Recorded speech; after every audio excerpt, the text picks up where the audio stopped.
Work वीज़े पे जब लोग ट्रैवल करने लगते हैं बैरून मुल्क, तो बाज़ दफ़ा उनको इमिग्रेशन FIA ऑफलोड कर देता है पाकिस्तान से ही। हालांकि उनके पास वीज़ा वैलिड होता है, टिकट भी करवाई होती है, लेकिन फिर भी ऑफलोड हो जाते हैं। तो मैं आज आपको मुकम्मल रिक्वायरमेंट बताता हूँ कि कौन कौन सी ऐसी रिक्वायरमेंट है जो वर्क वीज़ा मिलने के बाद भी आपको ज़रूरी होती हैं साथ लेके जाने के लिए, तभी आप फ्लाई कर सकते हैं, वरना आपको ऑफलोड कर दिया जाता है। सबसे पहले तो टिकट इशू आ जाता है। मोस्टली आपको जो रूट है टिकट का वो ऐसा बनाना चाहिए जो डायरेक्ट हो, जिसमें बहुत ज़्यादा वाय ना हो। बाज़ दफ़ा एयरलाइन की रिक्वायरमेंट होती है कि जो ट्रांजिट, अगर आपने कहीं बहुत ज़्यादा स्टे कर लिया है रास्ते में, तो फिर ट्रांजिट वीज़ा चाहिए होता है। तो इसलिए आपको हमेशा टिकट जो है एक एजेंट से करवानी चाहिए, ताकि वो आपको मुकम्मल गाइड कर सके कि इस रूट के लिए आपको वीज़ा तो नहीं चाहिए। लेकिन ये वर्क वीज़े के लिए ये रिक्वायरमेंट थोड़ी कम ही होती है। वो लोग जो यूरोप का वीज़ा ट्रांजिट लेते हैं, या फिर वो जो अमेरिका का ट्रांजिट लेते हैं, साउथ अमेरिका का, उनको चाहिए होता है ये वीज़ा वहाँ का। दूसरे नंबर पे आपके पास वीज़ा होना चाहिए, वैलिड होना चाहिए। तीसरे नंबर पे आपके पास वर्क परमिट होना चाहिए।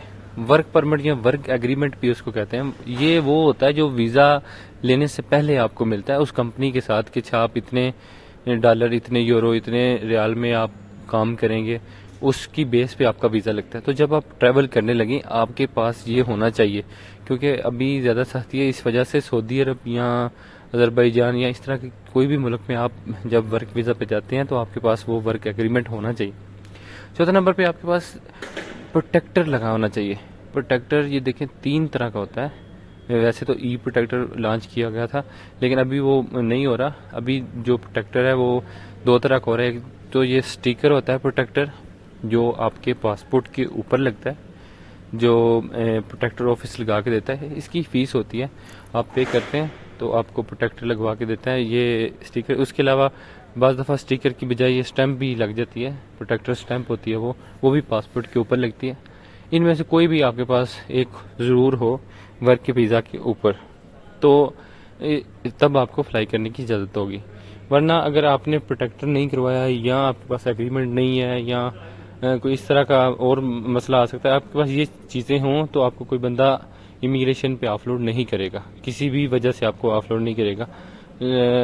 आजकल सऊदी अरब जाने वाले या कतर जाने वाले कुछ मुसाफिर हैं जिनको इमिग्रेशन ऑफलोड कर रही है, असल में उनके पास नहीं होता वर्क एग्रीमेंट।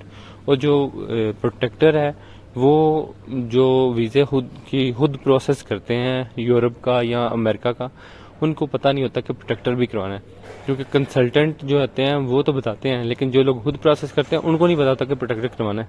इस वजह से वो बेचारे ऑफलोड हो जाते हैं, इमिग्रेशन से ही बाहर नहीं जा पाते। ये रिक्वायरमेंट अगले मुल्क की नहीं है, ये रिक्वायरमेंट पाकिस्तान की है।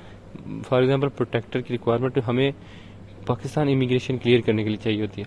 नेक्स्ट कंट्री के लिए आपको ये रिक्वायरमेंट नहीं है, तब आपके पास ना भी हो तो वो आपको एंट्री देते हैं, लेकिन ये पाकिस्तान के लिए रिक्वायरमेंट है। जब आप अगले कंट्री जाएंगे तब वो आपसे वर्क एग्रीमेंट ले लेते हैं, वर्क एग्रीमेंट पूछेंगे, उसकी रिक्वायरमेंट होगी। मज़ीद इस तरह वीज़े और पासपोर्ट इमिग्रेशन के बारे में जानने के लिए आप मेरा चैनल सब्सक्राइब करें।